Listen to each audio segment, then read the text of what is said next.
Kalispera. Hoy es 13 de abril de 2020. Leeré a continuación un apartado del libro de María Zambrano, Filosofía y Poesía. Este apartado se intitula Poesía y Metafísica. Quiero leer, o leeré, el apartado que trata acerca de la angustia, su relación con el sistema y cuál es el lugar de la poesía en ese sistema y en esa angustia. Creo que allí está esbozado, primero, una idea que desde luego no es mía, pero que trabajo en mi libro de la filocalía, y es que todas las culturas son un intento vano, fallido en algún punto y contradictorio por solapar la angustia. Es decir, que toda cultura es, como diría Nietzsche, moral, puesto que metaforiza, ordena, encasilla al mundo, para darnos la ilusión de pertenecer, de ser y de sentido encajado en una hilación. La función del poeta está en la función que Nietzsche denomina extramoral y que yo considero uno de los pivotes éticos de mi existencia y desde luego del cinismo.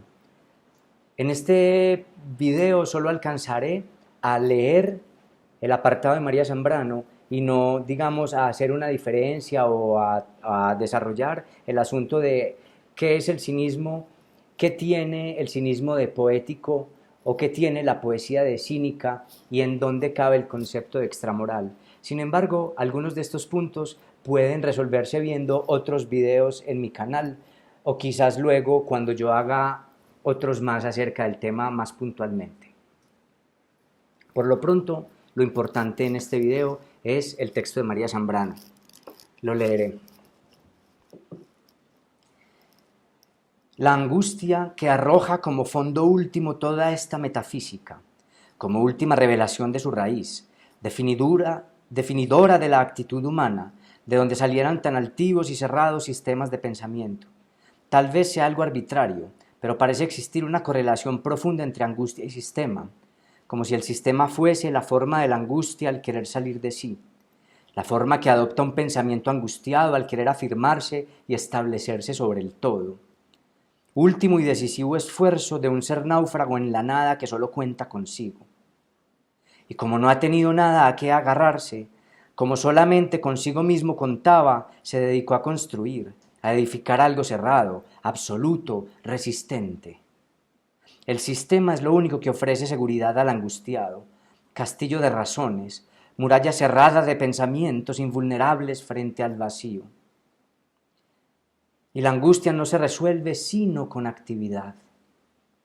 No lleva a la contemplación, sino a un pensamiento que es acción, a un pensar que se pone en marcha, porque es lo único que puede poner en marcha al ser angustiado, porque es lo único que tiene para afianzarse.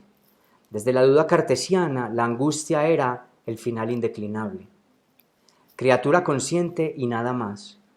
A medida que se afirma lo de consciente y se va tornando en fundamento de todo, se va afirmando también lo de nada más. La soledad se va ahondando, se va ensanchando y al fin la angustia aparece. El aislamiento total, el aislamiento frente a todo y enseguida la acción. Pero es que la angustia no solo es consecuencia de la soledad, de ser consciente y nada más, sino que la angustia es el principio de la voluntad. O tal vez hay angustia porque hay ya un principio de voluntad. Lo cierto es que angustia y voluntad se implican, y la voluntad requiere soledad, es anticontemplativa, es singular, rehúye la comunidad. Y así, el sistema es la forma de la angustia y la forma del poder, la forma de la comunicación, de la soledad obstinada. La poesía, en verdad, vive alejada de esto. Poder y voluntad no le interesan ni entran en su ámbito. La conciencia en ella no significa poderío. Y esta es la mayor diferencia. Cuando la poesía hable de ética, hablará de martirio, de sacrificio. La poesía sufre el martirio del conocimiento, padece por la lucidez, por la videncia. Padece porque poesía sigue siendo mediación y en ella la conciencia no es signo de poder, sino necesidad ineludible para que una palabra se cumpla. Claridad precisa para que lo que está diseñando no más en la niebla se fije y se precise, adquiera número, peso y medida. Porque la poesía no va a captar lo que ya tiene número, peso y medida. No va, como la filosofía, a descubrir las leyes del cálculo según el cual Dios hizo el mundo, las leyes de la creación, sino que va a encontrar el número, peso y medida que corresponde a lo que todavía no lo tiene. Y por eso es padecimiento y sacrificio. Es creación en suma, y por eso es inspiración, llamada ímpetu divino, y justicia caritativa, ocasión tendida hacia lo que no logró ser para que al fin sea, continuidad de la creación. No puede verterse en la forma del sistema como la metafísica, nacida de la angustia, porque no puede quedar nunca cerrada. Y el día en que quedara definida sería el día final de la creación que, por la poesía, sigue su curso. En la poesía hay también angustia, pero es la angustia que acompaña a la creación. La angustia que proviene de estar situado frente a algo que no precisa su forma ante nosotros, porque somos nosotros quien ha de dársela. En la angustia del poeta no hay peligro, ni amenaza alguna presente, sino solamente temor, el santo temor de sentirse obligado a algo que nos levanta por encima de nosotros mismos y que nos lanza y obliga a ser más que hombres. Dice el fenomenólogo Colnay en su estudio El asco, comillas, el concepto de angustia es inseparable del concepto de amenaza, peligro, necesidad de salvarse o de socorro, comillas. Y el poeta, en verdad, cuando sufre la angustia de la creación, no repara en que sea él quien mediante ella se salve. Es la palabra quien se salva mediante el poeta y luego el poeta se salva. Es porque ya está dicho que, comillas, quien pierde su vida la ganará, comillas. Y que, comillas, lo demás se os dará por añadidura, comillas. Este texto es profundo, es interesante. Era un poco extenso para leerlo aquí y por eso no quiero extender mucho el video. Simplemente quiero dejar claro que, primero, siento que se me ciñen esas palabras, o que me ciño a esas palabras en buena medida. El poeta rompe el tejido y crea metáforas allí donde no las había. Por lo tanto, es un hacedor de una moral que surge de la creación de sí.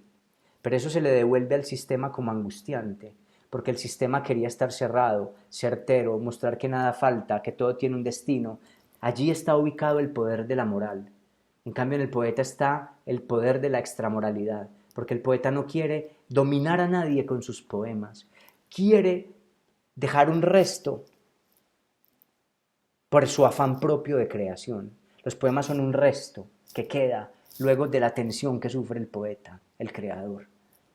Y ese resto quizás puede llegar a ser útil para alguien, un pretexto o una herramienta, un medium, para que ese lector sufra un golpe que podemos llamar conmoción estética, sentir algo, percibir algo. Y si es muy afortunado el poeta, ese resto que dejó puede hacer que ese otro que leyó se vuelva también él un poeta, un creador. El poeta no es amenaza sino para el que quiere univocidad, para el que quiere orden, para el que quiere esclavos. Los cínicos, y con esto termino el video porque no es mi intención ahora ahondar en el cinismo, quizás pronto lo haga, el cínico ve la inconsistencia del tejido y del sistema y quiere angustiar al amo. Como el poeta también quiere ser dueño de sí, y es dueño de sí el cínico. Y de hecho no es raro que los cínicos hagan poesía. Deme un ejemplo, pueden decir ustedes, deme el ejemplo de un cínico que haga poesías. Nietzsche. Nietzsche era un poeta que filosofaba, no un filósofo que poetizaba.